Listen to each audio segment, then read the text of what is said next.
Hi, Dennis Weiss for Eagle Communications. Welcome to our town. We have Scott Anderson with us today, who is a board member from the Abilene Sister City organization, the relationship 30 years old between Abilene and our sister city in Japan. Welcome. Thank you. Hey, you guys have a lot of things to do, a lot of things to talk about, I guess, going on, but the first thing we're going to get in the first part of the program is your fundraiser that you're doing November 9th. And I hear there's drums involved and Japanese people in costume involved, and it's supposed to be a great time. Yes, it is. It's going to be on Sunday, November 9th at 5 p.m. and it's at the Abilene Civic Center. It's the Three Trails Taiko Japanese Drumming Group and the Kansas State University Yosakoi Japanese Dance Club. Wow.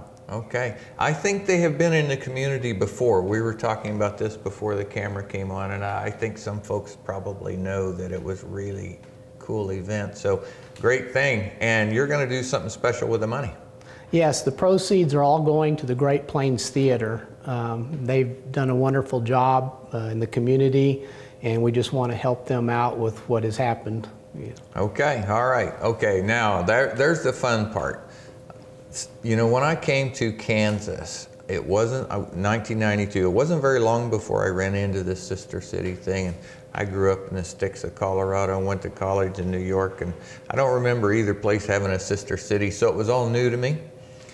There's a very healthy number of Kansas communities with sister cities in Japan. You have any idea how that got started 30 years ago? It happened with, there were several interns that came from Minoura, Japan, to learn the dairy farming from Harold Scanlon here in Abilene. Really? Yes, and they signed a proclamation, well, not a proclamation, they signed a agreement that they would start in exchanging between each group. We'd have basically people that would go over and exchange, okay. Yeah, and they exchange their cultures, and that way we could get to know each other a lot better. And this is extended into the high school age kids. They send some students back and forth, I think. I don't know if you are prepared to talk about that, but I've observed it, that there's cultural exchange students going back and forth at the high school level too. Pretty cool. Yes, the high school students, actually, it's really nice. Several of the high school students get to go to Japan for about 7 to 10 days, and they stay with the families there, and they get to tour around Japan in that city area, and they get to experience the different culture, the different lifestyles, and then the next year, the students from Japan, Minoura, come to Abilene, and they stay with us for about 7 to 10 days, and it's kind of fascinating. It just really is. I first noticed the groups at the Central Kansas Free Fair many years ago. My daughter was showing horses, and we were there with our horses, and I look in the stands, and there was this group of Japanese folks sitting there, and then they announced them during the rodeo as part of this sister city thing, and they were very excited to be there and very excited to be at the rodeo, and I find that very encouraging from a human standpoint. You know, wasn't that long ago when we weren't so friendly, the two countries. Yes, yes. Eisenhower started a real good program, which was a people-to-people program, and this became kind of an offshoot of that. And it actually, I think it was a great thing to do, because we can get in our own world here in our small communities, and we don't think about our boundaries out of that. Yeah, I assure you, when I drove from Dove Creek, Colorado to Clyde, New York, I encountered a few cultural changes along the way in 1975. Okay, you know, I had the privilege of working with the Eisenhower Presidential Library as a volunteer and helping Carl do some things, and we've been in front of the camera a lot with Carl and his team. But one of the things that I've done is do some reading, and I found it very interesting. The dispatches that Eisenhower sent back from Europe, the first immediate communications when the death camps were found. Very somber. The next set of dispatches or reports back, we're talking about how to rebuild, you know, the things that it would take to do. And an army had never been turned into a rebuilding force before in the history of mankind. You break things and blow things up and then you leave. Well, the American Army turned into a rebuilding force, and as we know, you know, the Marshall Plan, and there was MacArthur sitting in Japan like an emperor that helped rebuild that country. What a fascinating period of history. Yes, it is. I mean, it's amazing to see what's come over in the last, well, it's almost 60 something years, well, 70 years now. Pretty close. Yeah. We're sitting right in the Malott room in the old books section right behind us, and you can find documents there that talk about this period of history when the bad things happen. But it's so good to sit with a Scott Anderson and talk about the good things that have come out of this through cultural exchange. Kind of exciting. Yeah, we do have a liaison basically that goes over every year. They're an undergraduate student, and they actually go to Manoa, Japan, and they're an assistant language teacher in the school system there. I think 5th, 6th grade age group. Didn't know that. And it's they get to live there. They're actually paid a salary, and they can stay there at least a year, so it could extend even farther depending, you know, on their replacements. The real neat thing too about it is that right now the individual that's helping us now is Jeffrey Haga. And really? Sure, I remember Jeffrey. Yeah, and he's over there right now, and he has a Facebook page that I'd have to get it for you. Hey, easy to find. It's Hagga. Yeah. It's the way you spell his last name. Yeah. He's probably 21, 22, something like that. Yeah. Okay. Very good. The folks that are coming to put on the event for you come from K-State and Olathe, Kansas. Olathe. The Taiko-Japanese word basically is drum. And they're basically what that was used for in the Japanese culture was to define a village area, because as you could hear the drums, you knew you were getting closer to that village. Really? And then they also used them in battle to confuse their enemies, because I guess if you had enough drums going, and these are not just a little drum, these are large drums that make a big sound. And they actually started performing after World War II. And so this group actually was started in Kansas, and they've traveled around, and they'll go to each different Japanese festivals that are in Kansas City, at KSU. And then we have the Yosakoi Japanese Dance Club, and they started in 2005 at K-State, and they go around and do the same thing with different festivals, and they go to each festival and they'll do their dance, and it's very elegant. They do it with modern music, but they use their Japanese style of dance. There we go. Yeah. Okay. And kind of they put it to that music. Tell us a little bit about the Abilene side of this. You know, Sister City organization. I remember talking to Donna Reynolds a few years ago. So tell us a little bit about who is the Sister City organization here in town, and why you folks have a passion for this. Well, on the Sister City group is that we really want to promote our community to be involved with Omatama, Manoa, Japan, to of course increase our culture. We have a board, and unfortunately I don't remember everybody's name, so that's okay. You know, Jerry Rankin is the chairman of the board. Okay. And we have friends of the Sister City group that they actually help to keep going on with what we've got going on.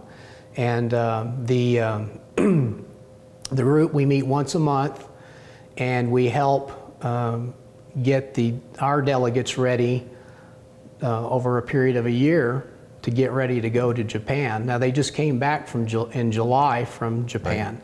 So now we're going to start preparing for the visit delegates from Manoa. So now we have to start that even a year out. So it's not just an easy, quick thing, but with everybody working together in the community, we do it real well. It's so interesting that the origin of this was Harold Scanlon's dairy farm. Yes. You know, many times cultural exchanges start because of business exchange. That's not unusual. It's the need for business to flow back and forth. Where we were once enemies, when you're a trading partner, you're less likely to blow the other guy's place up, probably. So the opportunity for them to benefit from American agriculture probably was very high after World War II. Yes, and they would probably, and just by looking at it, would come over here to look to see how they can streamline things, because we have acres and acres. Well, their acres are not as big because the island is not as large enough. So there's certain parts of it that are dedicated to agriculture and and dairy farming. So you would think that they're going to try to streamline it and be more as efficient. Yeah, I'm sure the productivity of those few acres that they have to farm is very important to their lifestyle. Yes. Yeah, okay. All right, so we've established you have some fun November the 9th. You have dancing and drumming, and not little drums, big drums. But it's based on a cultural exchange that started at Harold Scanlon's farm, standing next to a dairy cow. That's quite a jump, Scott. Cow to culture. Yeah, cow to culture. Is this something that the city of Abilene, the community of Abilene, should still care about in 2015 next year? Yes, it is. I mean, you have to think of it this way. The more and more, if you look at all our economies, are all tied together, European, Asian. You know, you can see that just in the stock markets going up and down. So what would be a better way than to get involved with each culture to make them more understanding of us and us more understanding of them, because at some point we're all going to be so intertwined together with the way the economies are going that we would need to make sure that we have good friends. That's a great way of saying that if you don't work together, you end up working against each other. Yes. And one's more profitable than the other, and one's a lot more fun. Yes. Yeah. Okay, you know, I've always perceived that the real value of what I know about this sister city is that you guys have been very effective at getting young people inserted into it. Jeffrey Haga, for example. Yes. When you prosper a young mind, you get a lot more done than prospering an old one. It's just the years of contribution to the world in which they live. They have longer to have to exert positive influences on the world. You know, when you get somebody's mind changed at a young age, that's a great thing. How many young people do you have involved in your organization, sort of thing? Each year it'll be up to 10 to 15 delegates. Really? Yes. 10 to 15. That's good. Yeah, I think I talked to the parent of one of the people who went this last year, and they said it was a life-changing experience for the young fella. Yes, my son went to it. Oh, really? And he really enjoyed it. He just enjoyed every minute of it. He actually wants to go back at some point. So that's kind of nice. I think it's neat on my part that he would want to go back. You know, of course, I only know what I've seen on the flat screen. You know, but I don't know if our family of boys would have ever survived with paper walls. I think Mom would have had a lot of holes in between the walls. I'm pretty sure we would have ran through them. But, you know, everybody has to deal with their own set of challenges. That's true. But I can't imagine dealing with paper walls.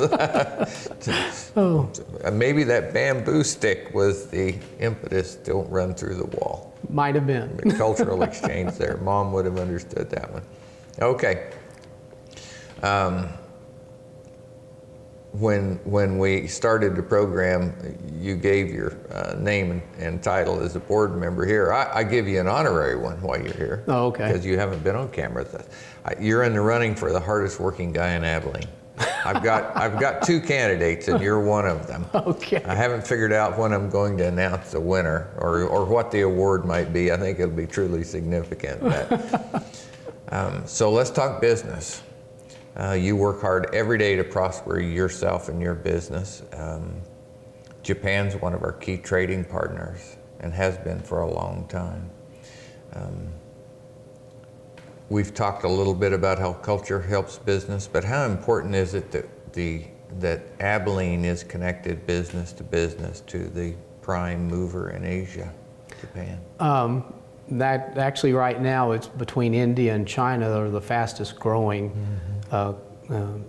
economic areas. I think pretty much for us to also consider growing with our economic developments, we need to start getting involved more with countries outside of the United States. That's not to say we want them coming in and just taking everything over, sure, but we need to get involved with that to get products, to help with businesses. The beef industry is tied into Japan. Mm-hmm. The wheat industry is tied into China. So, mm-hmm, if we get more involved with that, I think our economics here would help out a lot. I'd be very interested in extending what you do now to a business exchange. I mean, deliberate business exchange. So we send Scott Anderson over there and they send somebody over here to look again at what we do differently and in business. I think the same benefits could come as it comes to our cultural exchange. I don't know if the Sister City would be interested in asking those sorts of questions. They're interested in sending a business guy over with the group and form a dual track. I think like the Chamber of Commerce should be interested in that. The local business climate. I think it could be, we could all be prospered by learning something from somebody else. And I agree. I think that would be a great idea. We'll give it a try. Okay. And we'll say it started right here on our town. Okay. All right. Okay, Scott Anderson, Sister City organization, 30 years right here in Abilene from Harold Scanlon's dairy farm.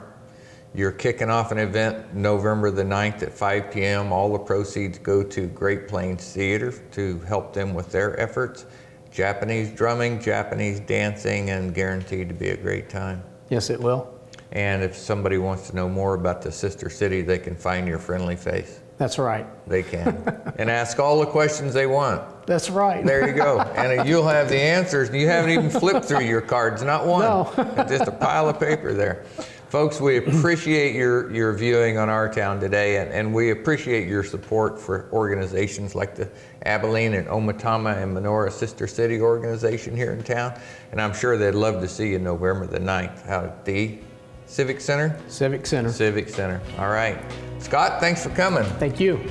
Folks, thanks for watching today. Have a great day.